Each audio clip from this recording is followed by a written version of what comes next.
The United Nations is watching. A man whom the arbitrary committee of United Nations have given an ultimatum of 6 months to release. They refuse to release him.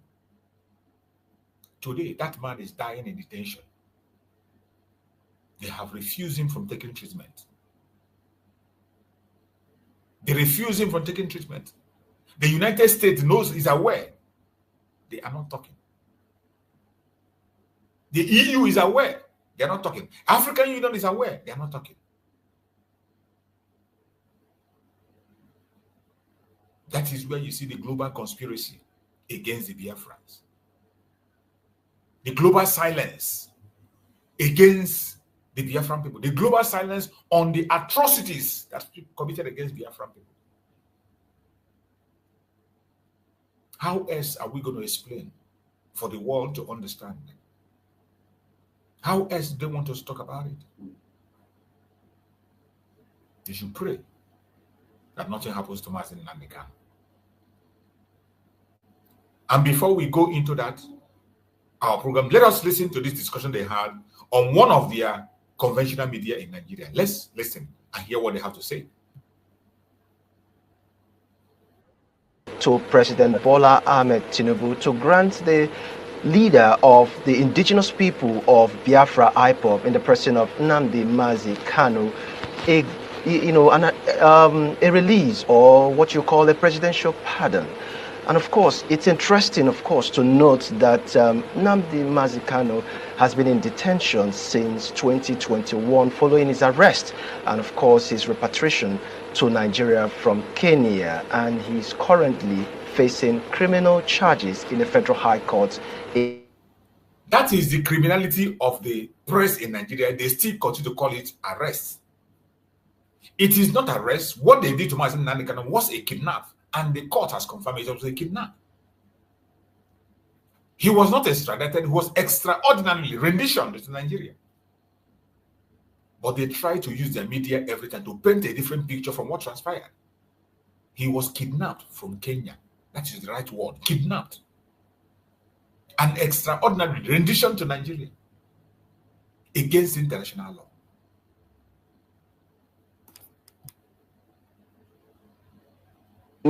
I'm being joined by two gentlemen who will be giving us their insightful thoughts as regards this, both from a human perspective and, of course, a legal angle.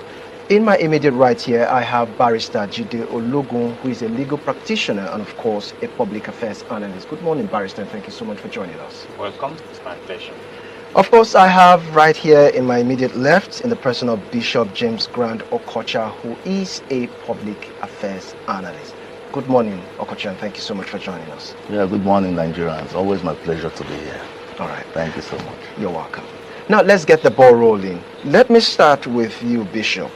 What's your view as regards the appeal for clemency by a former Lagos lawmaker for the release of presidential pardon to the IPOB leader, MAZI Nnamdi Kanu?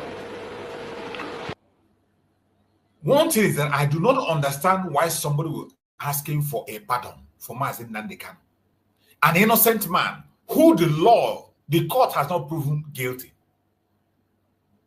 and they are convicting him by force. I do not understand why. Why would anybody be talking about presidential pardon or whatever? This is a man who have passed through the process of court, and he was found not guilty.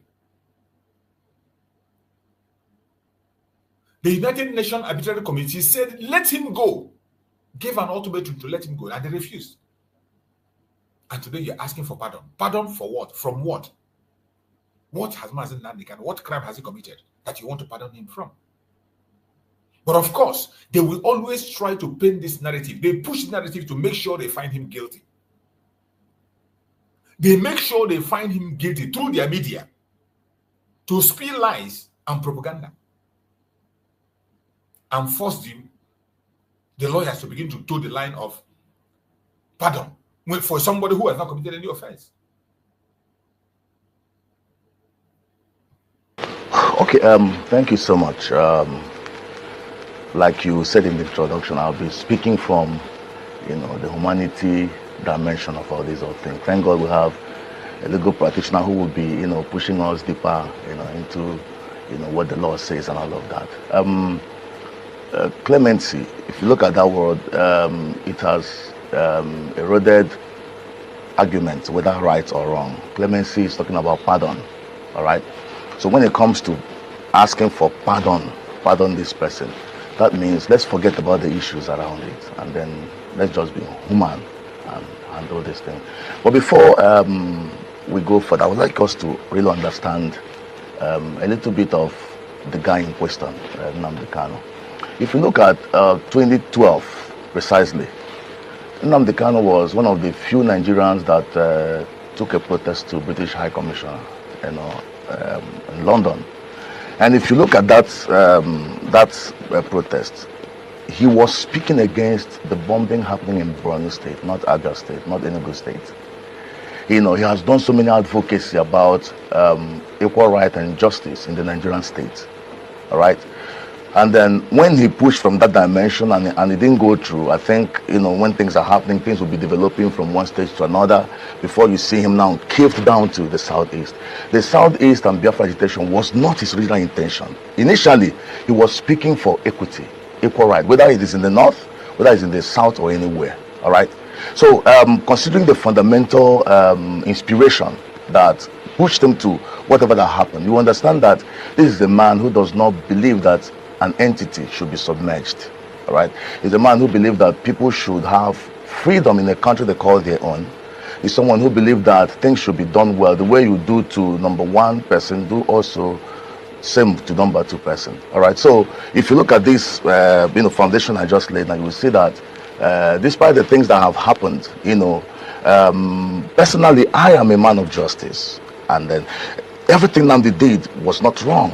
Even though his approach, personally, there are approaches that I saw him, display, which wasn't good for me. But fundamentally, we all believe in equal right and justice. So I also join my voice to the Lagos former lawmaker to also ask our president to consider clemency over Nnamdi Kanu's case. All right. Now, why you maintain that you care about his position on the matter and not about how he conveys his message? Some are also not comfortable about the way he conveys his message, even if he meant well. But let me come back to you, barrister. In the eyes of the law, Nnamdi Kanu has always maintained, at any given opportunity he finds himself, that the jurisdiction of his trial, as regards the alleged offense that he has committed, is outrightly unlawful. What's your take as regards the jurisdiction where, as he claimed, the offense was committed? Thank you very much. Let me take us back in history. This issue of Nnamdi Kanu came to the front burner around 2015 when former President Muhammadu Buhari won the election as president. And it was then a matter of the Biafran radio.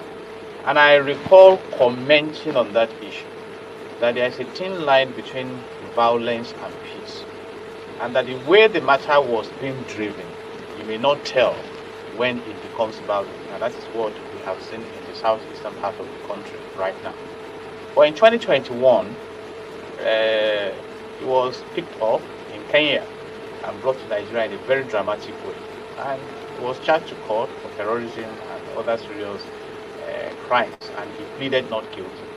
But instructively, even the court has come to a conclusion that the way and manner he was brought into Nigeria was wrong. You see, and there had been decisions that release him. But government will quickly rush back, stay of execution. In fact, the Supreme Court even ordered that his trial should resume again, and he's been there with his own drama, the drama of his lawyers in court and things like that, the close down of business in the southeastern part of the country, then the linking of the insecurity in the southeastern part of the country to the release of Nnamdi Kanu. I mean, the invasion of his family house in the east, which made him to flee from Nigeria, then the senator standing in for him when he was granted bail. So all these things are drama. Let's move out of the purview of the law and let me lay a foundation. The case of MKO Abiola was a pursuit of shadow when IBB and his friends annulled the most transparent, freest, fairest in every description of it that took place on June 12, 1993, which eventually led to his incarceration. Eventually, he died in the process. But shockingly, the former president, Muhammadu Buhari, decided to come out to say, we are not going to celebrate democracy on May 29. Let's bring it to June 12. He even accorded the highest office, the GCFR, to MKO Abiola, GCON to Ambassador Babagana Kingibe, his running mate, and GCON to Ganifa Emi, who fought vehemently. So Buhari took the shine. Even IBB, I'm sure after many years of not having a peaceful conscience, came out again when he was launching a book and declared that this man won the election, because by the time Buhari was even doing his own, they were making a statement that presumed winner. He won that election. You people, destabilized it. But where have we come in Nigeria? The president and commander-in-chief of the armed forces is empowered by Section 5 of Nigeria Constitution 1999 as amended with the executive powers. Yes, he can release Nnamdi Kanu. He can, summon the Attorney General, who will withdraw the matter from court. And I respect what Honorable Jude Idimogu is saying. That, and I don't want to be political about it, whether it will bring more votes for APC. That is a conversation that we're going to have. Exactly, the Southeast or not. Yes. But I believe, like Lord Heward said, which we learned in the Nigerian Law School, that justice should not only be done, but clearly seem to have been done. I'm asking a question this morning, and God forbid, if Nnamdi Kanu passes away in the custody of the government, what happens? So while we attend to that question, these are issues. While we attend to that question, Barrister, while we attend to that question, now, do you think, given your submission that you alluded to, that the manner or the way and manner in which he was, repatriated to the country, is it in violation of his fundamental human right? And do you think that a court of jurisdiction in Nigeria can try him on that offense? You see, I have mentioned this, that a court declared that the way he was brought to Nigeria was wrong. You see, but when a court makes a pronouncement, you can move to the appellate level. And the matter has gone all the way to Supreme Court. Supreme Court is saying, continue with the trial. In spite of his rights being infringed on in the way he was brought in such a controversial manner? Since 1963, when Nigeria became a republic, Supreme Court has remained the highest court in the land. Before then, you could further appeal to the Judicial Council Committee of the Privy Council of the UK. So if Supreme Court says continue with the trial, what will judiciary do? They are the alpha and omega, so to say, in the judicial circle. But I have said now, perhaps not overtly. The president is highly influential. Nobody stopped Buhari from doing what he did. If President Bola Ahmed Tinubu sits down today to say, let's look at these matters, let's look at justice, let's look at, synchronizing the nation, let's bring the sense of belonging to everyone. Because don't forget, the Southeasterners are still nursing the wounds of the Biafran War. They are still looking for the reconciliation. They are still perceived marginalization in the country. So what will it cost the country? Though it has to be with a caveat. Okay, if we release this man, how do you guarantee that there will be peace? And that is an area where I disagree with many analysts. You see, now, unfortunately, there is a culture of violence in the southeastern part of the country, which is totally alienated from Kanu as a person, that even if he is released, the government and the people will still need to do a lot of work. The culture of violence that this man is talking about, we do not have the culture of violence in Biafra land. The culture of violence you see in Biafra land today is being introduced by the federal government of Nigeria. And this is why when they come in their half-truth, they will begin to put in some little lies. That if you don't pay attention to those little lies, you think they are true. Biafra land has never had a culture of violence. We are not violent people. We have never been the violent one. Right from the time of civil war, we were never violent. It was Nigeria that came after us with war. We were only fighting in self-defense. And from then up to date, since amalgamation till date, we have always been fighting for self-defense. The culture of violence you see in Biafra land today is orchestrated, instituted, and planned by the federal government of Nigeria by creating different kinds of armed groups. They call them security outfits. Armed group. I just saw a new one they deployed in what do they call it? In one other place in Imo State.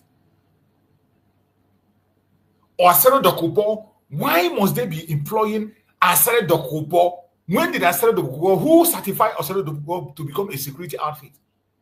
You still see his men parading themselves in the part of Biafra land as security, working with the politicians. So they're forming different kinds of group. Today it is this one. Today it is the next day it is one thing or the other. And every single one of them, their focus is on their fellow Biafrans. Today, what we are seeing is the advice that was given by a terrorist. Shegumi gave them that advice. Recruit Biafrans to fight against Biafrans. And today, that is exactly what the governors are doing. Sponsored by the federal government of Nigeria. Sponsored by the federal government. Every place in Biafra land today. When there seems to be a kind of disturbance, instead of bringing the normal security, they will go and form a gang group. They will go and bring away the terrorists. They will bring terrorists to go and secure us. And in the process, they will destroy innocent life, destroy properties, create more chaos in the area. That is what we see. But look at what they are saying now, that unfortunately there is now a culture of violence in Biafra land. There has never been a culture of violence in Biafra land. We are not violent people. Every single violence you see today is being orchestrated and planned by the federal government of Nigeria. They put it in place to continue to call us a bad name. To continue to give us a bad name. Go and check all the security outfits they form in Biafra land. All the security outfits, what are they doing? They are not there to secure the people. They are not there to go after the kidnappers. They are not there to go after the herdsmen killers in the forest. Every single one of them is there to go after the agitators, people that say that they want self-determination. They have succeeded in creating that chaos, and now they will come on media and tell you there's a culture of violence in Southeast. To reverse that criminal tendencies, because people have gone into kidnapping, they've gone into different kinds of crime. And so because an opportunity came for them to start that culture, and just as people get addicted to different things, some are already addicted to crime. So we have deep issues here. But the starting point, like the elders will say, if trees fall upon one another, you carry the top one, then the next one. If he is released, it will douse tension. And I hope he also will be ready to move in the direction of that clemency. Because if you know the person of MAZI, Nnamdi, a man who will tell his lawyer to shut up in court and challenge judge and things like that. You see, they say he who fights and runs away lives to fight another day. And so these are all the issues. But right, politically speaking and diplomatically speaking, it's a brilliant opportunity for President Bola Ahmed Tinubu. And if you ask me for my personal opinion, if the court has pronounced, whether it was knocked off later or not, that this man was illegally brought into the country by the government, I think justice should be done. All right. Now let me fall back to you, Bishop, to get the human angle from this. Yes, the lawmaker has made an appeal. And if, from what you've just said, should be looked into, it's not a bad idea. But what some Nigerians are not comfortable and so much concerned about is the fact that you have to make, politics out of everything. Now, talking about the issue of his release and, of course, being granted presidential pardon, what has that got to do with 2027? Saying that if Nnamdi Kanu is being released, the party's fortune is secured for 2027. What's your take on that? Well, to a very large extent, the answer is yes. But personally, I do have a problem with how the Nigerian state, runs, because we try to politicize everything. Bringing politics into this, fine. After all, he's a political prisoner. And this case is something that would have been averted if, when it was starting, and the then president, had a round table and said, let's discuss it. It wasn't faceless. The agitation was not like what Boko Haram is doing. And then, when there is a denial of equity, I mean, things keep growing. People that have bombed Nigerians, butchered them, some Boko Haram terrorists, they were pardoned, they were forgiven. So when certain things are happening, you see, people will be getting, there are roles that the government play as at then that, really provoked, not just Nnamdi, but fortunately, I'm from the same state where he came from. All right. Like if you go to Bro, I've traveled around this nation. That's where you are having, I mean, people claiming that this place should not be, it should be ISIS, controlled area. But the kind of military check that you see in the east cannot be compared. In the east, there's a place, especially in Anambra State, you have to come down from a vehicle, raise your two hands as though it's a war situation. So there were certain steps that the government took then that were absolutely provocative, because everyone has emotion. All right, and these things politically, there is a way you will see take that step, because the South is not liking the APC to an extent. Those years was because of the way they felt marginalized and treated.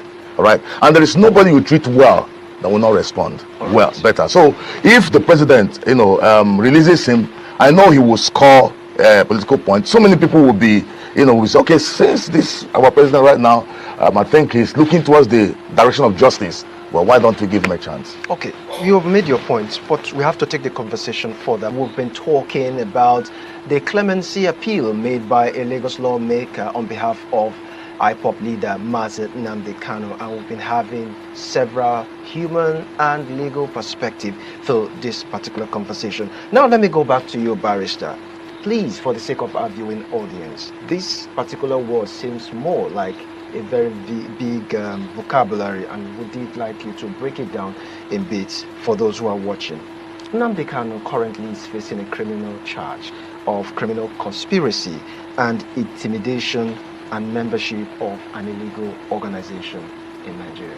Please, what do you make out of this? Recall that at a point, IPOP was declared as a terrorist group, and some argue, out of perception, that what about Boko Haram and ISWAP and things like that? But like I said, the president of this country, whoever occupies that office, has tremendous power, And when you look at those charges, they are heavy charges with heavy penalties. But interestingly also, that some cases may just go on forever in this country. For instance, the case of Emefiele, I still don't know when it will end, whether it will run the whole course of this president's terms in office. And that is why he pleaded not guilty. And in the criminal justice ecosystem, those allegations must be proved beyond all reasonable doubt before he is convicted, which we call the burden of proof, it's on the prosecutor. And then we call it presumption of innocence under the Nigerian Constitution. So as we speak now, he's still presumed innocent. So so are you saying that this is not a prima facie case, as the case may be? Even when you have a prima facie case, you still need to prosecute to come to a conclusion. And that's why many are worried that with all the allegations against Donald Trump, he still became the president of America. That is the law for you. I will give you an instant case which we mentioned in this wonderful story. The case of the former governor of Ekiti State, Ayodele Bayoshi, who submitted himself to EFCC on allegations of corruption. He even printed a t-shirt. And he returned some money to EFCC. So if you have not stolen, why are you returning money? But recently, after many years, he has been discharged, acquitted and discharged for lack of diligent prosecution. So if you don't prosecute the case, what happens? So those are allegations. But now, let me go back to one of the points that the former legislator in Lagos State, Honorable Achiwogu, mentioned, that the Eastern leaders should speak with one voice. And I agree with that. And I have also raised this issue in this studio. When Igboho was apprehended in Benin Republic, how was he released? I mean, you need to study diplomacy. I mean, it's a big question. He was also in a similar situation under former President Muhammadu Buhari. How was Igboho released? Now, when some Yoruba agitators came up, this one Yoruba nation, the Southwesterners rose up and dealt with them that no, don't turn our region to a violence region. So there are several issues here. We have 109 senators, 160 House of Press members. The southeastern part of the country is represented by legislators at the national level. Can they advocate for the release of Nnamdi Kanu? We have, you know what I mean? We have governors in the southeastern part of the country. It's called lobbying. It's called, and I have said it, the window is open for Nnamdi Kanu to be released. All we need to do is for the Attorney General to say, okay, we are no longer proceeding with this matter. It has happened before. Even when somebody is convicted. You remember the case of Dariye, the former governor of Plateau State. I was in the Supreme Court the day the Supreme Court confirmed his conviction. But he was granted a state pardon. So there is enormous power to fly this through. And it will, to a large extent, douse the tension in that part of the nation, even though we still need to deal with the symptoms of crime that are pervasive there. And let me say this, whether we like it or not, everything is political. Even when Jesus Christ was to be persecuted, it became political. So people said, release Barabbas for us, go and kill him and things like that. Because from my own perception, what is politics? You are interested in what is going on around you. So you mean that the federal government has a vested interest as to detaining him, even when at some point he has been, declared innocent, given the fact that the way and manner he was brought into the country? I have explained that. If a magistrate court judges a matter, you can go to the High Court. If the High Court judges it, you can go to the Court of Appeal. If the Court of Appeal judges it, you can go to the Supreme Court. It would have been different if the Supreme Court now declared, from what we have seen, please let this guy go. Then we know that those who do not release him are now dancing on the face of the law. But don't we also dance on the face of the law in Nigeria? The Supreme Court came out with a directive of direct allocation to local government areas, this local government autonomy. Has it been implemented? So if we want to make progress in this country, justice must be given its principal place. Go and check Switzerland, Finland, Norway, some great countries across the world. They don't joke with them. All right. Rule of law. You have had this. I just brought this to raise awareness on the situation of MAZI Nnamdi Kanu that we just spoke about. It is not something that we got to leave and let it lie low. The case of MAZI Nnamdi Kanu in Nigeria is a persecution. That is what we see. MAZI Nnamdi Kanu is a prisoner of conscience. With all the cry and call from all parts of the world to release MAZI Nnamdi Kanu, Nigerian government have refused. And they continue to hold. As we speak, the health of MAZI Nnamdi Kanu is deteriorating. Every one of us, we have to continue to pray for him. We have to continue to pray for him. And as I said before, this is the time we remember MAZI Simon Ekpa. When MAZI Simon Ekpa was around, he can't hear that MAZI Nnamdi Kanu is down and he's silent. Once he gets that information, everywhere will be on fire. He will make them so uncomfortable that they will begin to speak. That is what he does. He will make it very uncomfortable for them, and they will be forced to speak. But today they have succeeded in taking MAZI Simon Ekpa away. They can play around for as long as they care. And what you are seeing today will show you an example of what is going to happen in the coming days. Wherever you are watching me from, you must continue to pray for our spirit MAZI Nnamdi Kanu the best way you can. We will never give up. We will never give up. No matter what the enemies are doing, no matter what they say, no matter how they say it, no matter how they try to distract us, we will never, ever lose our guard. We will continue to speak and speak until we get our freedom. Now we go into the main topic of the day that we're talking about: Biafra, dangerous friendship game. Biafra, dangerous friendship game. Why choosing allies wisely is a matter of survival. This topic is a very, very important and sensitive topic. And I would like you all to share this program to all platforms. Share it to anybody that is concerned about the issue of Biafra, because we are going to touch a very important and sensitive issues. The dangerous friendship game in this very Biafran struggle. Who are those we call our friends? How are we choosing our friends in this Biafran struggle? Biafrans, we must ask ourselves a dangerous but necessary question. It is time for us to ask ourselves a dangerous but necessary question. Who really stands with us? Who really stands with us? Who are those that are standing with the Biafran? Do you ask yourself some questions sometimes? Do you sit back and ask yourself, who are those countries that are standing with us? Who are those allies across the world that are standing with us? Who are they? Who are those allies? The Western world that preaches freedom. Could they be the same one preparing to betray us? The same Western world that preaches freedom. Could they be the ones? The same ones preparing to betray us? These are very necessary questions we need to ask ourselves. Who really stands with us? Who are those that are really with us? In international politics, there are permanent friends. Remember? Only permanent interests. There are no permanent friends, only permanent interests. Sorry. Always remember this. In international politics, there are no permanent friends. There are no permanent friends, only permanent interests.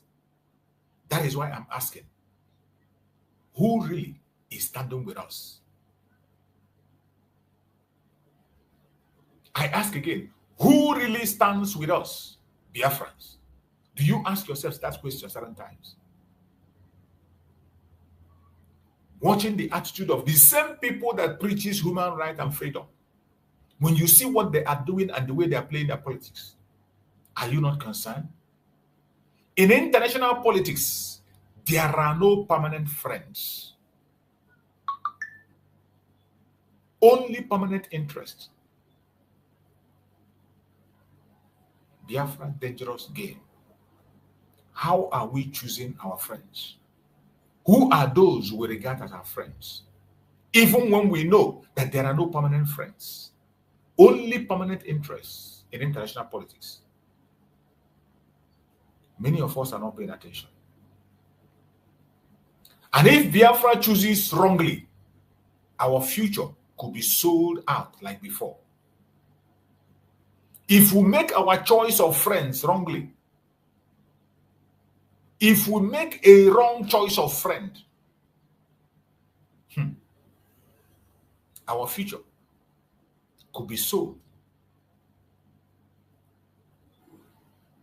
like it happened before. My fellow Biafrans, the harsh truth about Biafra and international diplomacy is unfolding before your own very eyes. The harsh truth about international policy in this issue of Biafra is unfolding. Maybe you are not worried. Maybe you're not paying attention. Recently, when I see things that are happening across the world, those people we regard as friends, what they are doing and the way they are showing their interest, I feel very disappointed. I don't know whether if you are paying attention. Recently, what we are seeing is those people that are in the front line of preaching human rights, preaching democracy, they are the ones today that are arresting human rights activists. The same Western world that are preaching to you everywhere. The same people who are preaching everywhere about freedom, preaching about human rights. They are the ones today that are in the front line of abusing rights. What really caught my attention is United States of America. If you were paying attention recently, the defense minister of Amazonia, one of the top officials of Amazonia, was arrested in the United States. United States of all people arrested an activist of Amazonia. A freedom fighter arrested in the United States. When you see that kind of a thing, are you not worried? You can imagine. This is the same United States where Amazonians have a lobbyist that is lobbying for them. This is the same Amazonia who were in the front line during the time of Trump inauguration. They were there. A top activist of Amazonia, in their defense, was arrested in the United States of all people. And another news came that the United States of America sent soldiers to Cameroon to train their soldiers to fight against the Amazonian people. When you see that kind of a news, doesn't it ring a bell in your ear? Doesn't it ring a bell to you? Are you not concerned? These are the things I have seen online lately that calls for a serious concern. It calls for a serious concern. When I saw those news, I was really heartbroken. And I begin to think about this. I say, who are those people we even think that they are our friend? Who are the people that are with us as Biafrans? And I want to put the same question. You that is watching me, who are those you think are Biafran friends? Who do you think that are Biafran allies? Who? Do you really think we have some people out there who stand with us? How can you imagine that Amazonia that is facing genocide in the hand of the Cameroonians, the French, in the hand of Cameroonians, sponsored by the French, the same Amazonia,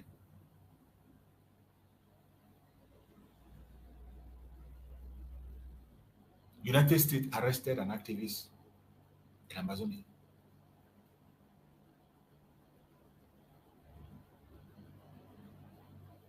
Who are those we are choosing as our friends? Who are those that we are choosing as our friends? Have you sat back and asked yourself, who are the Biafran friends? Who are they? Where should we lie our tent? Whom should we trust? Where should we lay our strength? Who are those we are going to make our friends? Who? Who are those you think we should make our friends? If a place like United States of America, we kidnap, arrest an activist of Amazonia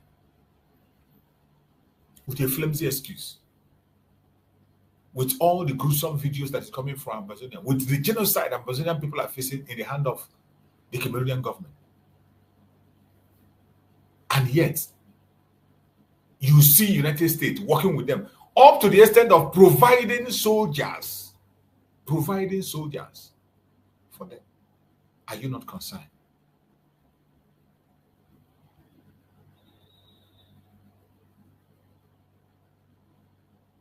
And because of that, I saw a piece that Ambazonian wrote. One of the Ambazonian writers wrote, he said, in the light of the recent arrest of Ambazonian leader in Minnesota, an Ambazonian leader arrested in Minnesota, you see activists being arrested in a place like the United States of America, the place we say that there is freedom. An activist arrested, Ambazonian leader arrested in Minnesota. And the guy wrote, he said, it may be time for the Ambazonian lobby firm to reconsider its strategy. Instead of focusing effort in Washington, D.C., they could explore lobbying for Ambazonia outside the United States, particularly by engaging with Russia. The West, led by the United States, has an imperialist agenda that perpetuates neo-colonialist exploitation in Africa, especially in Cameroon and in Nigeria. And I agree with him. Where their interest is secured through leaders like Paul Biya and Bola Ahmed Tinubu. This game is all about interest. That is why I asked the question, who are our friends? Biafra dangerous friendship game.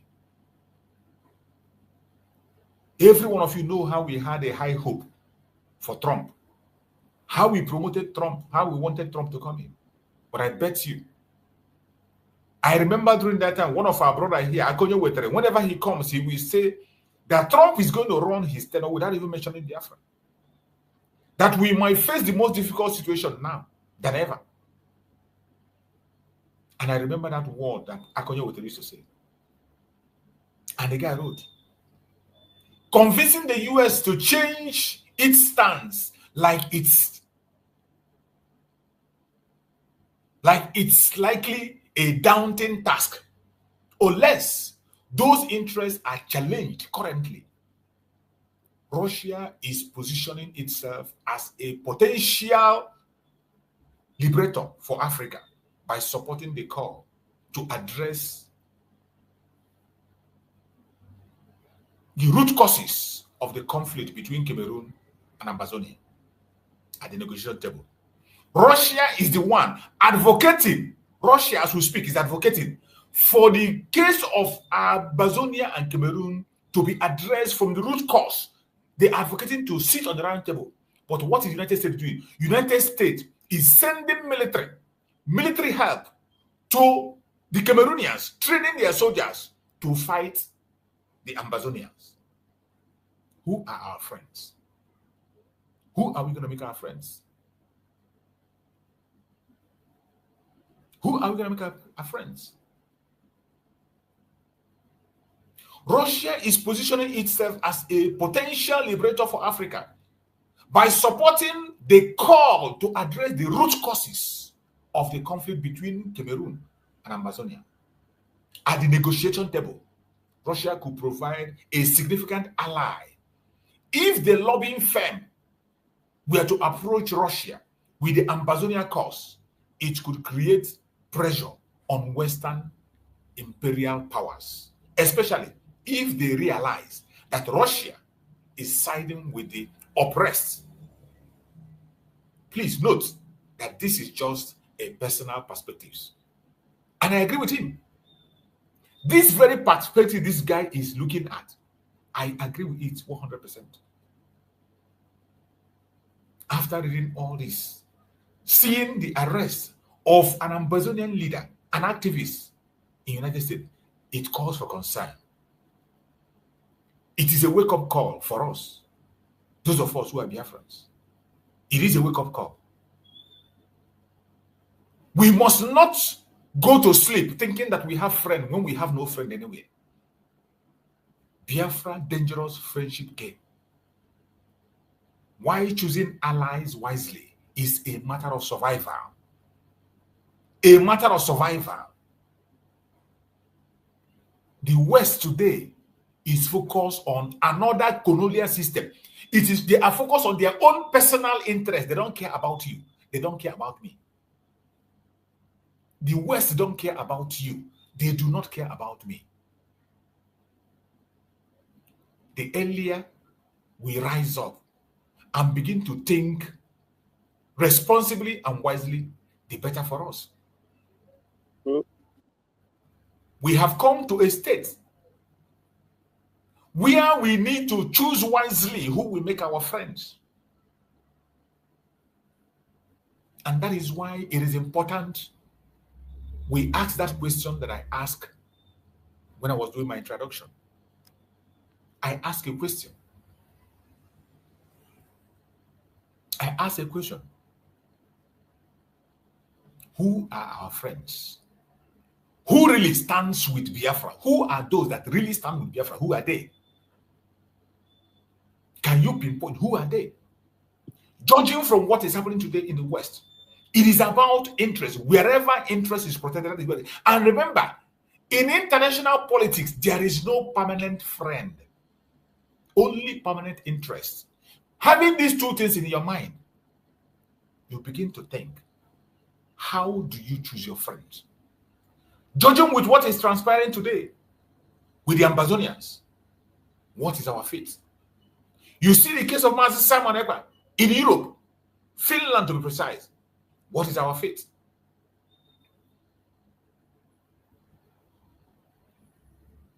What I just read about that Amazonian guy that he wrote, I agree with him 100%.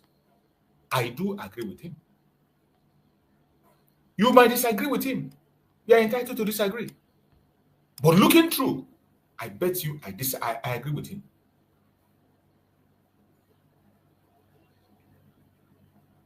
We must not allow history to repeat itself.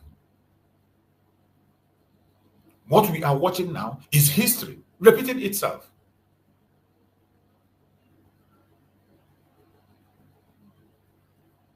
We know how fragile allies can be. All these alliances that are fragile, you know how it can be. It will always be about interest. Don't ever forget that. Who are those that are our allies? Who do we make our friends? Can Biafra really rely on the West? Or are we walking into another trap? These are questions that deserve an answer. Can Biafra really rely on the West? Or are we walking into another trap?